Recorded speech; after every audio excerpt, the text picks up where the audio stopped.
up, guys? Welcome back to another Criterion Corner. It's Connor in my house, in my movie room. Look at this. I made it all the way from Portland just to be on this very special episode of Criterion Corner. We're going to be talking about the great film we both just watched, Diabolique, or Les Diaboliques from. If you're looking at the French name, there it is. Look at that. I'm so jealous that he has the actual physical copy. I'm definitely going to be picking that up in November. But yeah, so where did this come from? Why is this our number 2? What? So this is actually the channel. The story of this is documented on the channel. Because you brought this movie up when we did our Criterion Hall video, and you sold me on it. Well done. Totally sold me on it with your rendition of the premise. And me and my wife actually went and watched it before you to kind of kick off. This is what we kicked off our kind of spooky October themed set of movies with this year. And this is the first one we watched. So I told Connor I watched it. We knew he was coming into town. And I'm like, you need to watch this before you get here so we can do a quick video on it. I say quick video. It probably won't be a quick video. It won't be quick. So yeah, as far as this goes, this was a movie I had initially heard of when I was in high school. So when I was in high school, first getting into movies, the first director I really got into was Alfred Hitchcock. Mm-hmm. I watched Psycho, Vertigo, Rear Window, The Birds, The Lady Vanishes, several of his other films. Mm-hmm. Loved them. I thought they were great. And and that was around the time I was also really getting into Christopher Nolan. Yeah. And I realized I kind of liked movies where there's a sort of gimmick to it, or there's like a twist in the premise where when you hear, it's sort of like a log line or elevator pitch thing that really gets you immediately interested in it. And basically, I won't go into I guess this is a spoiler thing, so I'll tell you. All these are spoiler laden, so don't watch this show. Anything we review on this show, we highly recommend, probably. So just go ahead and watch them before we talk about them. So before, I guess, you click off the video if you have not seen it, and I do encourage you to please watch it. Yes. I guess this is a movie, more so than Beauty and the Beast, which was our first one, that you don't want to have spoiled for you, so please check it out first. I'll give you just the general premise, and then that's it. So there is a boys' boarding school. The headmaster is a really, really bad guy, and his wife, who she owns the boarding house, it's in her name, and so her and his mistress, who's one of the teachers, they know each other, they're pretty friendly with one another, they both hate this guy, and they plot to murder him. That's all I'll say. So yeah, if you had to give a tagline, the wife and the mistress get together to murder the jerk face. That's true. So I had heard a little bit more about the premise, and I was immediately hooked. I had to know what happened next. And so naturally, I waited over 10 years to actually watch it. And I think it's interesting because this is our second Criterion Corner. We always say someday we're going to do Solaris. And maybe I think we should just never do that one. And that should be every episode we just say that might be the next one. Perpetually Solaris is the next one. But it's funny because with we didn't do Solaris, but with Beauty and the Beast and now Diabolique, I'm thinking, wow, I want to watch these. And I kind of tell you about them, and you go, oh, those sound interesting. And then you watch them, and I think, whoa, hold on. The time is slipping through my fingers. How have I not watched this yet? But we watched this because it's spooky. It's It's definitely got that. It's not, well, yeah, I guess it is kind of a horror movie, but it more has that kind of tone and feel that I'm looking for at Halloween time. It's got like very unsettling, unnerving, and I love the crap out of this movie. So this movie came out in 1955. It is directed by Henri-Georges Clouzot. And you know a little bit about the history of this filmmaker, right? As far as why he made this? Because obviously Hitchcock is sort of... He was making like the movies that everyone watches that are like this. There's a feature on the Criterion channel that talks about, it compares this to Psycho and how they're kind of like companion pieces, and specifically what they do with like the big murder scenes in the water and a lot of similar things. Hitchcock is definitely looking at this movie Clouzot is looking at Hitchcock because Rear Window came out right before this. They were kind of going like back and forth in the 50s, and 60 was Psycho. And so it was like Rear Window, and then Clouzot came out with this, and then Hitchcock saw this and was like, oh, I'm definitely doing that. And then he made Psycho, and they were going back and forth. But yeah, that's all I really know. I don't know much about him personally. I know he's done some other films that you have heard of, I think. But yeah, he was definitely just doing some back and forth ribbing with Hitchcock. Mm-hmm. They were both looking at each other's stuff. And you can definitely tell there's a Hitchcock influence with this. Mm-hmm. There's a sort of erotic undercurrent to what's going on, very similar to how Hitchcock was doing his thrill stuff, where I think Hitchcock is a lot more voyeuristic in terms of how he uses the camera. It does feel like you're a fly on the wall spying on people, but this also has a very like limited POV where you are seeing it from one person's perspective. Yeah. It doesn't necessarily feel like that while you're watching it, though. But by the time you get to the end, you realize you've only been watching one person's POV of these events. Yeah, it definitely didn't stand out to me until I knew what was actually going on, that I was so in the dark the whole time. You don't feel like it, though. You feel like you're in it. So do we want to just pull the cord on the spoiler and just kind of get into everything, or...? Yeah, we can talk about it, and because I'm sure that'll spur a lot of conversation from that. Yes. But, so yeah... I feel weird even spoiling it, at all. But please watch this. It's such a good movie. Yes, yeah. It's really good. So you get to the end, the whole movie. So let's talk about first, we didn't even talk about this part, but the whole cover, if you want to show that again, yes, is a beautiful cover, and this is the way they kill him is drowning him in a bathtub. So that's the big iconic scene. That's why it compares to Psycho so much, because you got a shower murder and a bathtub murder, and they're the most. Well, I wouldn't say that's the most iconic scene from this movie, but it's one of them. Mm-hmm. But the bathtub comes back at the end. So yeah, so they drown him in a bathtub. They take him back to the school that they both work at, and they dump him in the pool, the school pool, and there's a whole bunch of suspense that builds around this because they're freaking out. They want someone to find him. They're trying to get people to find his body, like they send a boy in there. But they can't do it because that would be too suspicious. Yeah, so they're trying to do it smart, and then they finally get the pool drained by she drops her keys in there. So, oh no, we gotta drain the pool. Drain the pool, the body's gone. So it's horrifying. They're terrified. One of the women has the wife of the guy that they murder has a heart condition. Which is very subtle, by the way. They did not lay that on too thick, so when it came back at the end, I was not expecting it. But yeah, she has a heart condition. So, and she's also very religious, and she's worried about going to hell for doing this, and she's really panicky and freaking out even more so than the other girl is. And then, so they don't know where the body is. They think they're being you don't know if it's like a fantastical element, if they're being actually haunted, or if it's someone's messing with them. You're pretty sure someone's messing with them. But then, so she's freaking out. She's they're trying to find the body. They're looking everywhere. They go to a morgue because someone dies, and yes, they hear about it on the news, and they're looking all over the place for it. And then, anyway, you finally get to the end. She's getting terrorized, and she's losing her mind, and she's ratting her own self out because she doesn't want to live with the guilt and everything.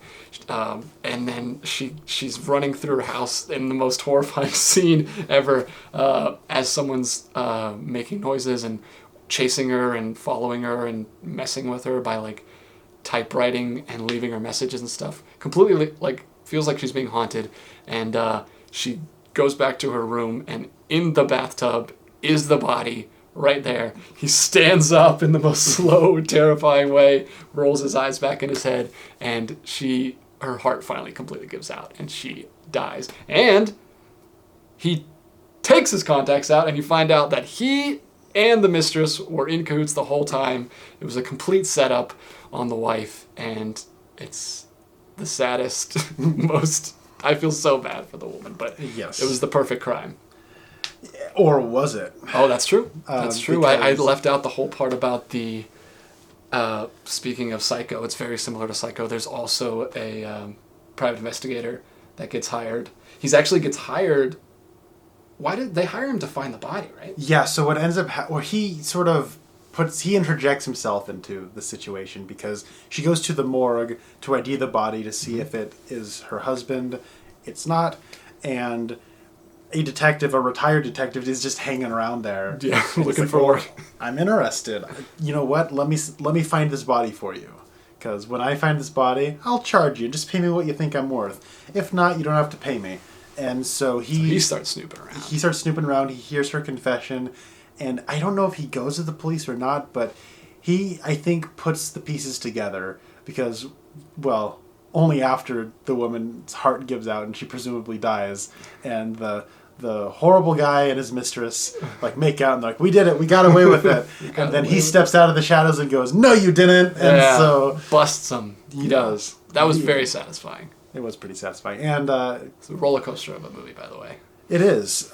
So what about the movie did you want to talk about now that we've sort of unveiled the curtain on what all happens in this? Well, yeah, because it's tough because that's the reason I didn't want to spoil it but it's hard to... The premise is great on its own, but the main reason that you enjoy it so much is because it is obviously it's a great twist, and it completely turns into a different movie once you know that twist. The fact that they were working on this, like I said, the perfect crime, I was not expecting that at all. By the premise you gave me, I thought it was just I don't know what I thought. I thought someone was just kind of messing. I don't know. Yeah. I couldn't, from what you told me, I didn't know if it was supernatural or did you know if it was supernatural or if someone was just a conspiracy? So it's either one of those two things. What I knew from it was just, I guess it's not just, it's like half the movie. What I knew about it was they kill him, they dump his body in the pool. The next morning, they drain the pool. He's not there. So it could be supernatural, or it could be conspiracy. My assumption was that there was somebody who had seen them do it, took the body out themselves, and was holding them ransom.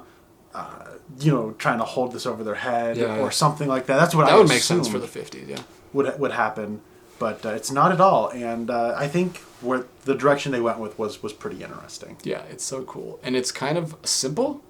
It's simple that they were working together, but you don't think of it. I didn't see it coming at all. Did you see it coming? No, I didn't. No, it was a great twist.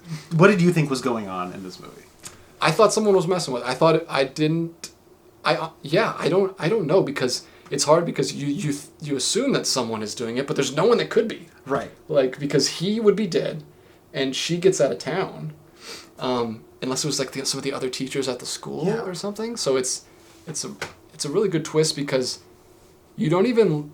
A lot of good twists are you think you know what it is, and then it's something else. I couldn't even figure out what I thought it was because it's so well done. And that's the one thing I really like is the paranoia this sort of zeroes in on, where it's one of those things where you want to kill somebody. I mean, I've never wanted to kill anybody, but I wanted her to kill this guy. This guy was the worst in this movie. They make a great case for wanting you to see this guy dead, but you think theoretically I could kill this person. Then there's the act of killing, and then there's living with the consequence of that, and the guilt and a lot of movies skip over that part. This is all about that. Yeah, that's what I like about it. And what I liked even before that is it's all about the process. The first half is all step by step. You are seeing them plant their... It's very economical. Yes. There's nothing that's not necessary. It's very systematic where you're saying, okay, they even the statue that they used to weigh his body down in the bathtub is set up in a line of dialogue. All of it is boom, boom, boom. This is their plan. This is how you're seeing doing it. But they are, and you feel like as an audience member, you are in on you're behind the curtain. You're seeing everything that's really going on. Because we're seeing it all from the wife's perspective. That's right. And Christina is the main protagonist. And you feel like you are watching everything. You feel like you are the puppet master. You're seeing everything because they're pulling a fast one on the husband. Mm-hmm. But then the second half, you're lost. You realize that you feel like there's so much you don't know, and there is. But it's one of those things where they don't necessarily know everything, and they feel, or at least Christina feels guilty about it, but she can't tell anybody because she would be admitting to murder, and she can't try to get information out of everybody without sounding suspicious. But also, Oh, darn it. Man, I forgot. You forgot the name, or you forgot the whole point? No, I forgot that third point. It was what I was leading up to. Darn it. Okay. Hopefully it'll come back. It'll come back, yeah.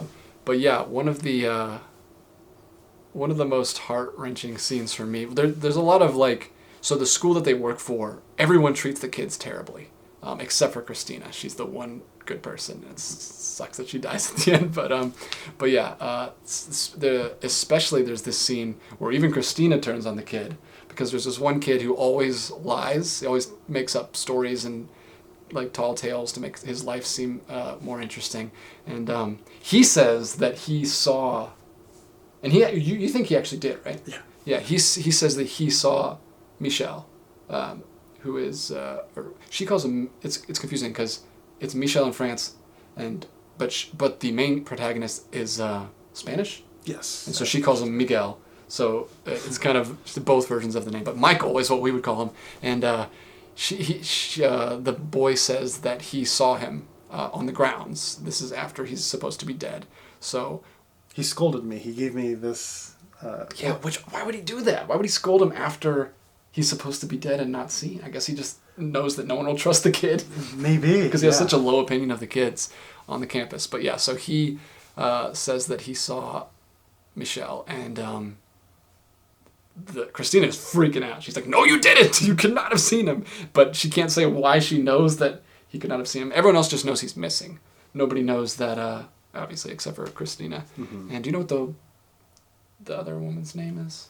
It's escaping me right now. Yeah, the mistress. So Christina and the mistress, we think they're both freaking out because they know he can't be alive. We know now that the mistress knew all along. But yeah, she's freaking out, and like no one's trusting the kid, and it's like The Boy Who Cried Wolf, where he makes up all these stories and he's finally telling the truth, and he's like in tears because they don't believe him. It's a really sad scene. Yeah, that scene just stood out to me. The other point I actually remember now, and that's I think what adds to the madness is that how casual everybody is, and you have to act casual if you've committed murder, and Christina's having a hard time acting natural, and the mistress is doing a good job of acting natural, but she's also doing a good job of projecting this image like she's starting to crack and starting to fall apart. She's a crazy psychopath. Because she has this sort of cold, hardened exterior where it seems like nothing phases her. Yeah. And I mean, the first scene we see her in is like she comes to school with like sunglasses on because supposedly Michelle like beat her or something. Yes. So yeah, she's already like that, like you said, that cold exterior. And one thing I like is that they sort of do a little subversion on the film noir trope. Usually, if there's a lady with blonde hair, that means they're the good one. And if they have dark hair, that's the femme fatale. They're the bad one. And they do a little switcheroo there. Yeah. So a little coding there to maybe, if you're just watching it visually, you might think, this one who seems a little more hardened, has dark hair. Maybe she's in on it. I had a suspicion that she was in on it. Okay. And it was not until later, though. Yeah. Because when she just sort of said, if this were a Western, she would say, "I'm heading to Mexico, deuces." Where there's a point where you think she leaves the story. And I thought, wait, this feels like a perfect crime thing where it was the perfect setup for Christina with a weak heart who can't leave, but she can, to like kind of have all of the comeuppance fall on Christina. Okay, but you still think that they did murder him, but she was just pinning the crime on... Yes, that's what I was thinking. Okay. When they do the last reveal, it's a double reveal, really. It got me completely, yeah. Because he's not even dead. Yes, exactly. It's so good. And there's this really good effect. It's real subtle, but they do these like contact lenses that are literally contact lenses in the story, but he does these like rolled back eyes, creepy contact lenses when he gets in the tub the first time. When they actually murder him, he puts in the contact lenses. So Christina's like, when they're carrying the body to she's just like staring at her with these creepy rolled back eyes. So that's what like puts that image in her head. And then when they bring it back at the end, it's so creepy. That whole last scene is so well done. Like, yes. We didn't even talk about this. We haven't mentioned the score at all because there's like virtually no score in this. It's like barely any music at all, really. But it's so effective in the story. The final scene, basically the psycho shower scene, but kind of in reverse. It's really cool how these movies like mirror each other. But when she's kind of going through the house and they're kind of tormenting her and freaking her out and messing with her, you think it's, I mean, I don't know what you think it is at the time, but it's actually not him. He's getting in the bathtub while the mistress is leading her around the house. It's so cool because it's like it's a dual purpose. She's leading around the house so he can get into the bathtub for the final reveal, but she's also adding more fear and like terror onto her by messing with her at the same time. They're insane criminals. Like the fact that they thought of this crazy crime. Well, there's also something cool because the detective is also there as well. It's true. But he's kind of a creep. He is a little bit of a creep. But what's cool about that is because it is only from Christine. Was it Christine or Christina? Christina. You only see it from her point of view. And so you're not aware that the private detective is there. Maybe he is. Maybe he is who he says he is. Maybe he's in on it. Maybe, like, you know what I mean? Like, maybe he's trying to get something out of her. And so my two least favorite horror tropes, or just tropes in general, are a lack of or no musical score. Yeah. I just genuinely find it kind of boring. Or I also don't like, and this is when it comes to horror, I hate the long walks down hallways. It is usually a really economic way of killing 2.5 minutes out of your movie. The Nun did this constantly. The Curse of La Llorona has at least 3 scenes of Linda Cardellini just squeak, like slowly lumbering down the hallway. But this does it's awesome because it does the walking down the hallway scene with no music.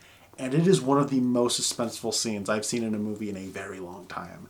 I was almost coming out of my skin. I was like, what's going to happen? Yeah, I was looking around the corner, like, making sure my door was locked. Like, it's I don't know why it's so creepy. Like, it's always cool when something can do that, take a trope that you absolutely hate and win you over on it like that. He's a master. I need to watch more of his films. I don't know if he's done more horror films, though. I want to say he did a movie called The Wages of Fear. I don't know if he did it or if Jean-Pierre Melville did it. Because they both have, their first name is hyphenated and their last in the French. There's a Jean or a Georges in there somewhere in every French director. Yes, let me look up The Wages of Fear. We've already talked about. It is okay. He did do The Wages of Fear. Okay, sweet. I'm gonna have to check that one out because it's on the channel. I saw it a little earlier. Yeah, sweet. Yeah, we were messing around on the channel. I was trying to sell Connor on it because I've been talking about it in pretty much every video. And sold me. He finally got to look at it. It has some stuff on there that he wants to check out. But one thing, so we talked about the lack of music that somehow really, really works in the favor of the movie. I will say you like talking about visual themes. The use of water in this movie is awesome. I don't know. So when the movie starts, this is one I have to rewatch, by the way. Yes. Because I want to watch it with obviously the twist in mind, so I can see all the because he does leave a lot of breadcrumbs for you once. That if you're really, really smart, maybe you could figure it out. I guess so. But I didn't see it coming at all. But the opening shot, you have no idea what you're looking at when it opens. I don't know if you remember this. It's like it's just, you can't even tell what it is because it's a black and white film, and the opening titles are over like this. Just it looks like a screensaver from the 90s. It's just like you can't really tell what it is. Later on, you find out that it was the pool. Because the pool in the movie is really filthy and it's got leaves all in it and dirt. Yeah. So it's like, it doesn't look like water in the opening. It's like just like murky, like magma moving around. Yes. But you find out it's leaves later. So that's the opening of the movie, which he starts with. And then literally the first shot is a truck driving through a puddle. It's Christina going to school because we're in her perspective the whole time. It's her truck and the shot is on the puddle. And then you see the wheel drive through and it goes in. And then obviously the pool comes back later, and the bathtub comes back multiple times. So I don't know. Mid-water, super creepy in this movie. Oh man, you were talking about you were wondering why that ending works as well as it does, and I think a reason why is because there are several factors at play, and you don't know which one is real because she sees somebody walking through, turning lights on and turning lights off. She hears a typewriter going off. Are those two things connected, or are they not? Maybe. We had we have to walk down the hallway to find out. Mm-hmm. But who is it? I don't know. Is it someone holding a ransom? Is it the ghost? We don't know. And then on top of that, there is while she's on her walk down the hallway, you see a door opening and closing. Now, that's where we break perspective just a little bit. Does she know? Did she hear that? I don't know. Yeah, I saw the shot, you know. She didn't see the shot, but she could have heard it. So now that it's all done, you know, oh, that's the inspector lurking about, kind of wanting to see what happens, or waiting to see if anyone will be there that, you know, shouldn't be there. But I don't know. I think that like all of those unknown things are just in the air, and there is so much stillness, and he holds on shots, and the camera's moving so slowly around the corners. That's true. That's a really big difference between this and Psycho. So, Psycho, it comes out of nowhere, so the music helps. Like, it's terrifying when you're not expecting anything. It's just like a shower. This, so much is building up in you, and you're trying to figure out everything. You don't even need music because your mind is racing, trying to figure out what is going on, and you're like freaking yourself out. and the silence just adds to that. It's really cool. But you were talking about water, and yes, that's cool. I guess the opening shot of a wheel going through a puddle telegraphs what's going to happen, because, you know, at the bottom of a puddle there's nothing. It's just empty. Yeah. And there's also actually in that shot, there's a kid's like little, it's either a paper airplane or a paper boat or something that they run over, which telegraphs all the mistreatment of children in the movie. It's like, I really want to watch this one again. I didn't get to watch it again before this, but I started listening to, there's like a commentary on the channel about it. So she was saying some really cool stuff in the beginning. She also points out how amazing Clouzot is at staging. Mm-hmm. He's staging this, so he telegraphs it so hard, which was so cool watching it back the second time. He sets up these triangle shots, a bunch, where it's the threesome all standing, talking to each other. It's Michelle and then the mistress and Christina. But he has Christina on the top of the triangle, and he has the mistress and Michelle on the other side of the triangle. So, and then it'll shoot like this behind her, and then over the shoulder will be between them, and they'll both be facing her, which totally shows you that they're on the same side and they're against her. It's so cool. Like, one thing I think is awesome about this is it could be a mystery, but it's not. It's not presented as a mystery, because it's presented as just... You mean, like, it's not a mystery, like, where he is? Well, it's not a mystery in the sense of you're not wondering who done it the whole time. You don't think it's a mystery. You don't... Yes, because it does feel like you... It feels like if you shifted perspective... Like, if you just cut out the reveal of this movie, and this is from the perspective of a detective or whatever, and he has to figure out what's going on, then it feels more like a mystery, but you feel like you were the puppet or you were with the puppet master. Yeah, you think you know what's going on. You do think you know what's going on. And then as like power, like, and she, like, Christina never had power in the situation, but you thought she did. And so as like she's losing more and more, I just think it's really neat that, I think why so much of the ending is as suspenseful as it is because you've witnessed her lose power. And you don't necessarily know exactly what's going on, but the reality of what you are watching is, you do know how that makes you feel. It does make you feel on edge and confused and frightened like she is. And so I like that quite a bit. Mm-hmm. And she's the only character besides the children in the movie that you like at all. And it's such... Well, actually, no. I loved the couple. Oh, yeah, the couple. There's a couple... in the apartment above them. They go out to the country to do this, to stay in like I don't know if it's like a little townhome or an apartment that... She has tenants, right? Okay, yeah, so they go out there, and the couple above them is cracking me up. Like, he's freaking out because they're making noise, like, because they run the bath. It's probably like midnight or like 11 o'clock or something, or when they do it, it's late, and they run the bath, and I guess he's French, but he's like slamming. He's like Mr. Heckles. You don't watch Friends, or you didn't watch Friends, but he's like slamming on the floor, telling them to be quiet. And she also, does she eat lunch with them, or she goes over to their house at some point? She goes, because they're upstairs, and so she goes up there to introduce them or just catch up and chat with them. Yes. To have some kind of an introduced to them alibi. first.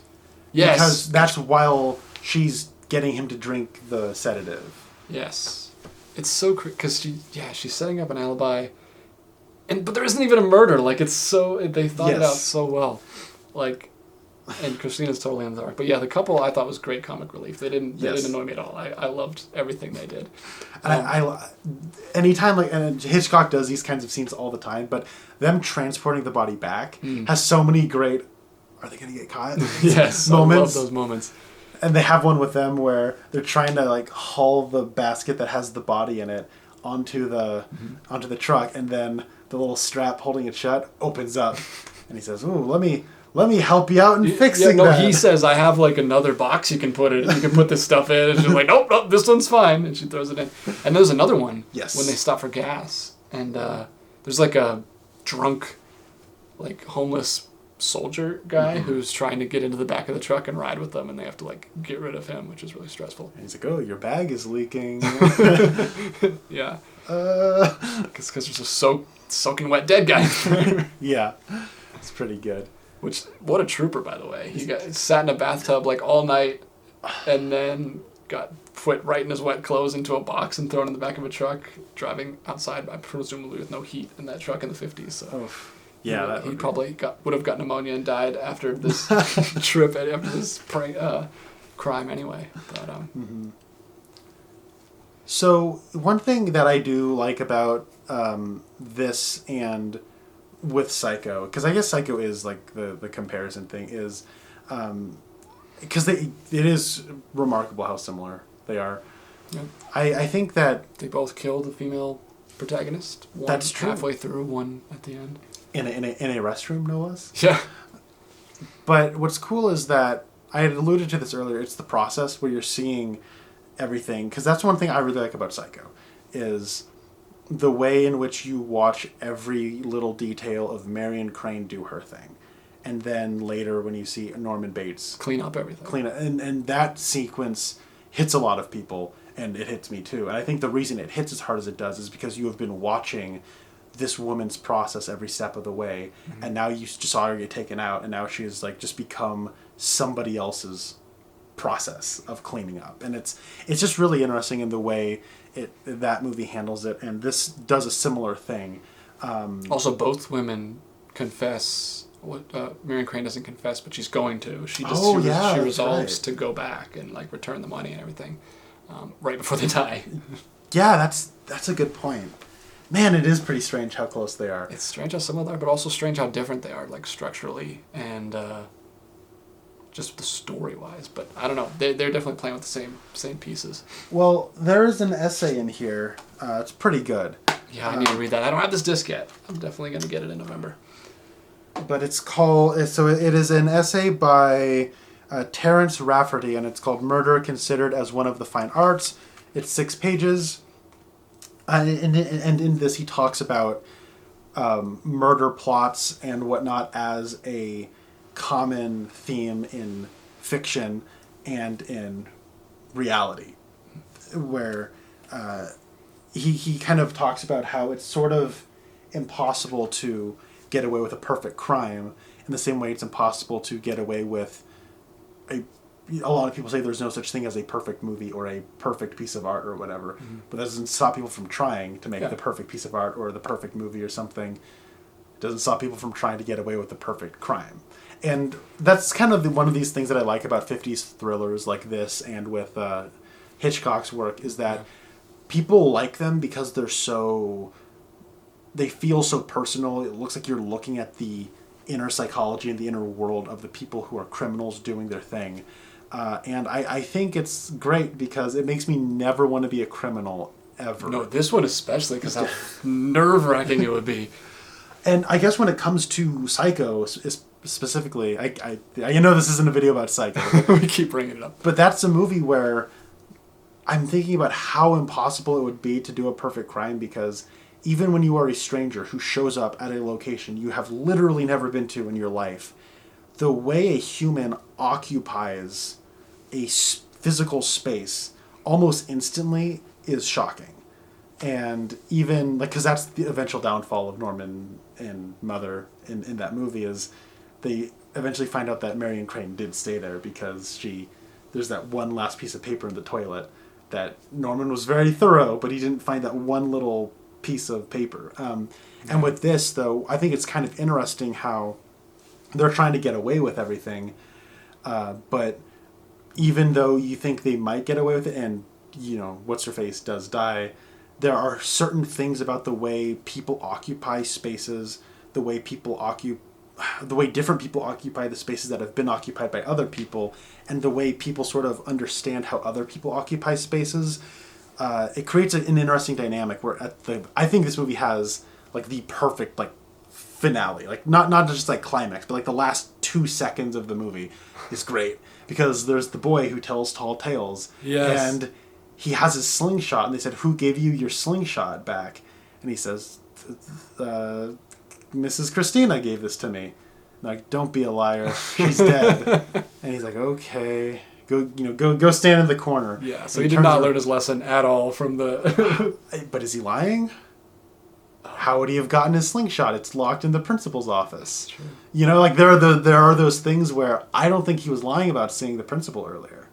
Yeah, I don't think that. And so that gives you a reason to want to believe him. And so it does sort of make you go,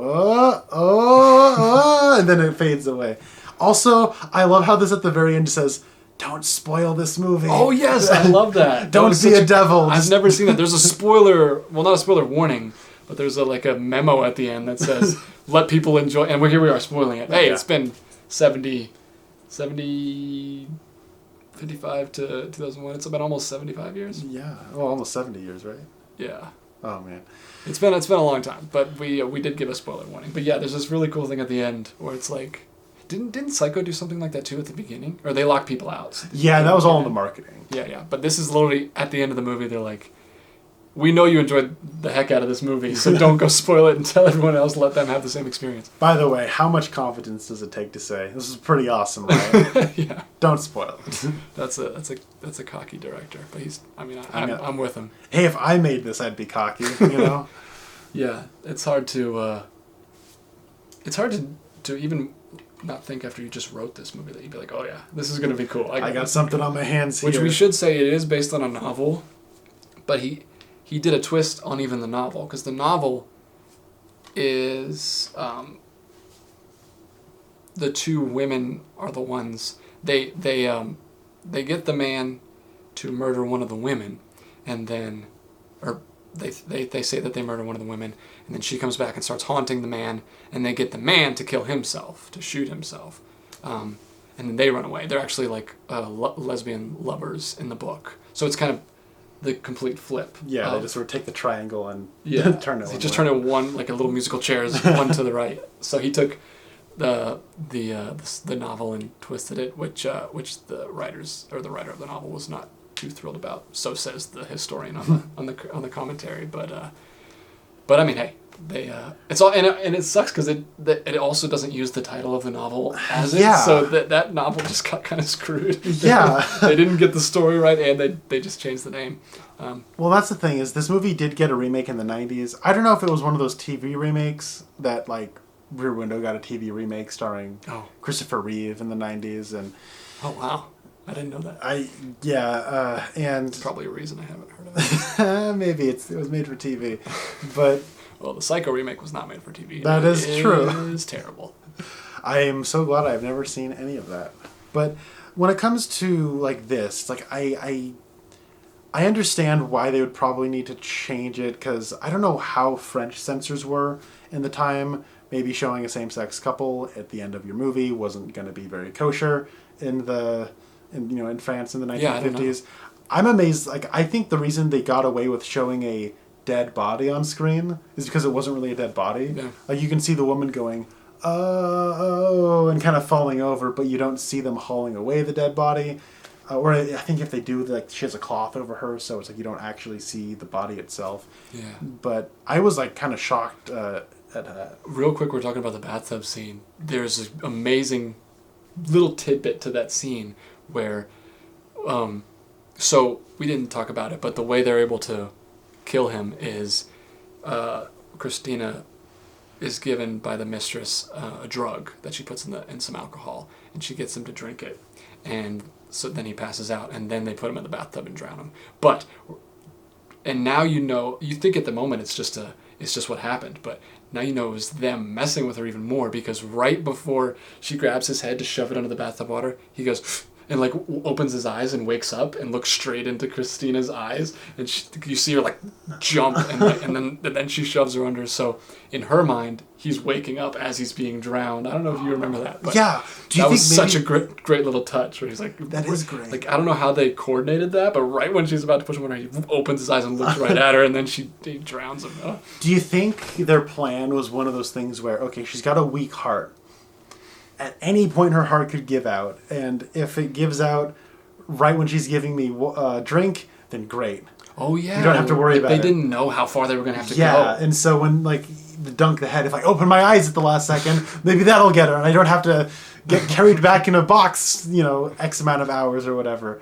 And then, okay, she didn't. Yeah, I think they were just trying to throw every single thing they could. Maybe they didn't drain the pool for as long as they did because, well, maybe the stress will kill her. And yeah, that's true. That's a crazy crime. And she does start to get a little suspicious of it. So and even in her ignorance, she's getting a little suspicious. Maybe she doesn't necessarily know it's suspicion, but they need to like sort of satiate her curiosity, because if she keeps digging, she will eventually find some kind of answer. If they're not careful, because the longer it goes on, they need to be careful too. Yeah, because he has to stay hidden, but he's not. He's apparently at the school the whole time. Yeah, and I don't know where he is, but and that's what's cool is that with this movie, I was kind of talking about how people occupy spaces, and that sort of like makes it a little hard to get away with a perfect crime. At the end of this movie, though, once they get away with it, they just close the school down because they're terrible people. They don't care about children, and they were just teachers, I guess, because... I think the school got closed down because they got put in jail. Oh, okay. I think the idea is that Christina's dad, who like owns it, and half... I mean, there's only like 6 teachers, and now 3 of them are gone. Well, the principal and 2 of the teachers are gone, so I think the school got shut down. But didn't, Michelle say that, oh, I hate this school. I only did this school because my wife wanted to do it. Yeah, well, I think that was the plan anyway, was they were going to take her money and run, because... We didn't talk about that, but you said she owned it, but she's kind of like an heiress or something. Yeah, I got that idea. She had a lot of money. She inherited the school, and that's the only reason Michelle was like keeping her around, because he was the principal. By the way, most justified death I've seen in a long time. He was horrible to her. Like, we see him, like, he's just like physically, obviously, he's openly cheating on her. Like, everyone at the school knows that she is the mistress, and it's kind of weird. No one really thinks it's weird that he's cheating on his wife. They think it's weird that the mistress and the wife are friends. Yes. That's what they're more upset about. And so he's openly cheating on his wife. He treats her terribly in front of all of the other teachers. And he like forces her to eat rotten fish at the lunch table, and like makes her like almost gag on this, because the school is terrible. Like, they're feeding the children like rotten day-old fish, and then he forces her, and then literally right after the scene where he forces her to eat that in front of all the other teachers, he literally rapes her.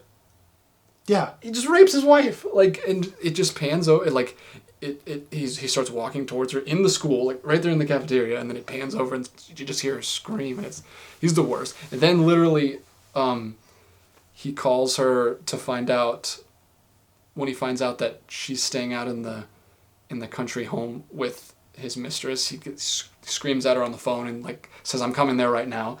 And then he goes there, obviously, which they think is a setup to kill him. And then like literally on the train to see them, he's like ogling this young girl on the train right in front of her mother. Like, he's just the worst dude ever. He's a bad dude. It was kind of satisfying that he's only in it for relatively a short amount of time. Yes, I could not have handled him for much longer. And they're really trying to push her to murder him. So like when Christina has cold feet, and when they're trying, she's supposed to give him the alcohol to make him pass out. She chickens out and she can't do it. So at the time you think it's just him being horrible as usual, but he's pushing her to actually give him the drink so he can pretend to pass out. And he just like, does he punch her? I think he straight up punches her in the face. Yeah, he hits her. It's terrible. I feel so bad for Christina. She gets the worst. What is this? Yeah, with the first one, with the first Criterion Corner, we talked about we're just movies female protagonists where that get Belle puts no up love. with a lot from her family. We don't hate women. These are just the two choices that we... Why do the French hate women, DJ? Two French movies. That's one thing I should say. Two female protagonists. It's funny how it worked out. Yeah, we both, These had nothing to do with each other. These were Yeah. completely different reasons why we watched both of these. But the first one we did, so I had never seen any French cinema until we did the first one, which is The Beauty and the Beast. Mm-hmm. And the second one we do is Diabolique, which is also French. I've now seen 2 French movies, and they both happen to be specifically for this series we do. So that's kind of interesting. I also like the disc artwork. It's pretty cool. We'll have to do La Piscine soon, because I've seen that. And it also, it's literally called The Swimming Pool. That's the title. And like La Piscine, that's what La Piscine means. That would be a good... I guess it would be, yeah. Tie into that one perfectly. Why do they keep their swimming pool that dirty? I think it's supposed to be like wintertime, and I don't think they're using it. Yeah. And it's like all And I think gross. they don't drain it because someone could fall in there and hurt themselves. So at the very least, Yeah, it's having better to have some at least water. water, then you can jump in and get them out. But they talk about how smelly it is. So nasty, yeah. Yeah. I mean, it's just a rundown school. It's just Yeah. just a junky, terribly run school.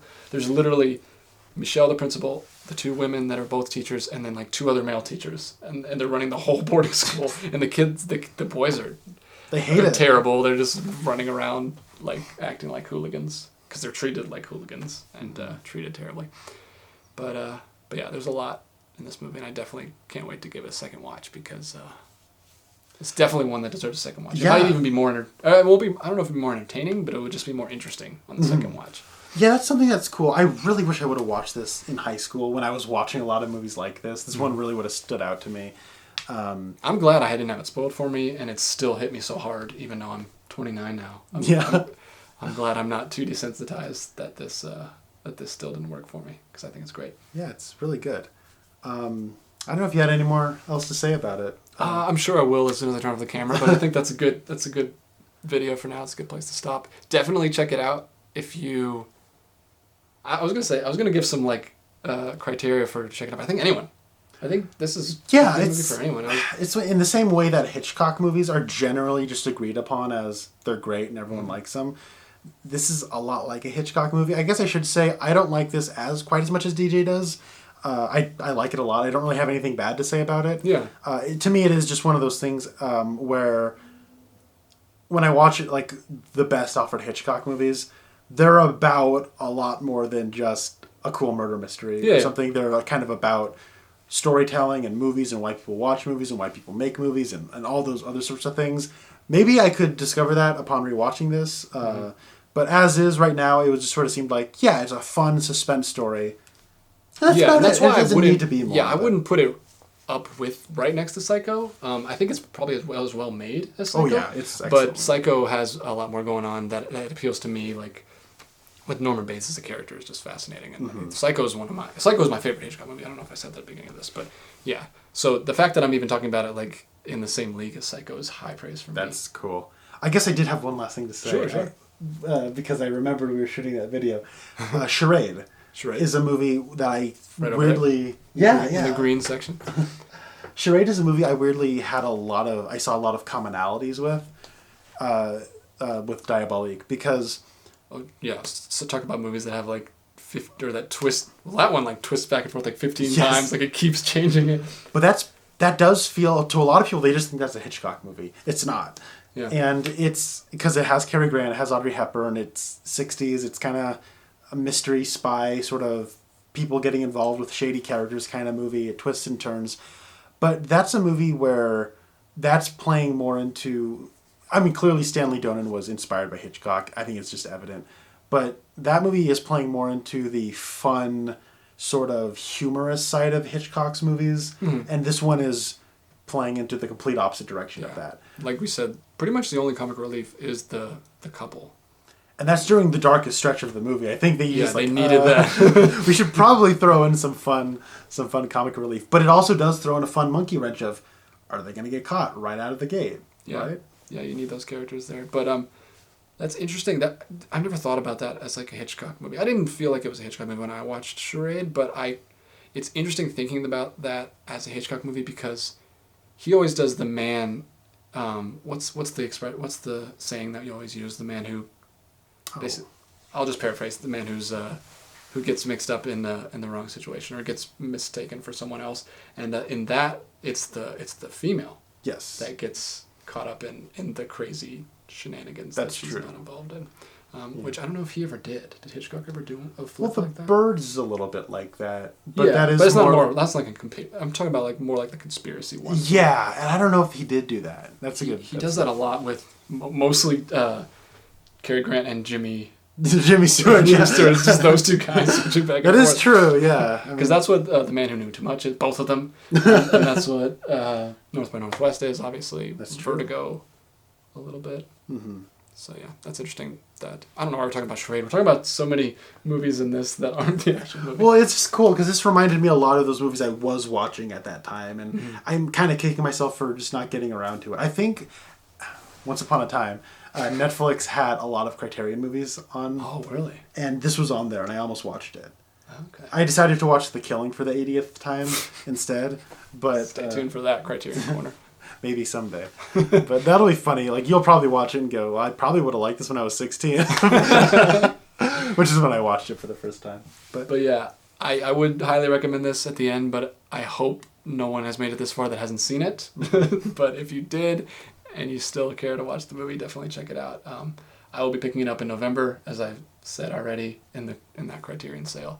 And I just love the box art so much. Show that one more time. Yeah, it is really cool. I think it's the same artist who did The Naked Kiss and Shock Corridor. Those are Samuel Fuller movies. I think they're like number 19 and 20. This is early, yeah. This is 35. Spine number 35. I don't know if that would show up. It's pretty small. But Yeah, but yeah. So we've done number 6. We've done number 35. We've got only over 1,000 more movies to go. Yeah. So no, we're just gonna keep doing these. Like I said, both of these have just lined up as two things that we both wanted to watch at the same time. So we'll just keep going through and watching things together and discussing them. Thanks for joining me. Thanks for flying all the way yeah. here. Thanks for having me. Yeah, man, I had a great weekend with you. It's been great. It's been a blast. Yeah. We'll see you next week back across the interwebs. It'll be like as far away from each other as literally possible in Atlanta America. to Portland. But I'm so glad we got to do one of these in person while you were here. And we'll see you guys next week. Let us know in the comments if you've seen this movie and what you think about it. And we could really use suggestions for what to do next, because we're always thinking about it and we don't really have any plans right now, do we? Not really. We have some like ideas, but nothing. We have something we want to do, but we don't know if we're going to do them next or not. So let us know which ones you'd like to do next, and we will see you soon. Bye, guys.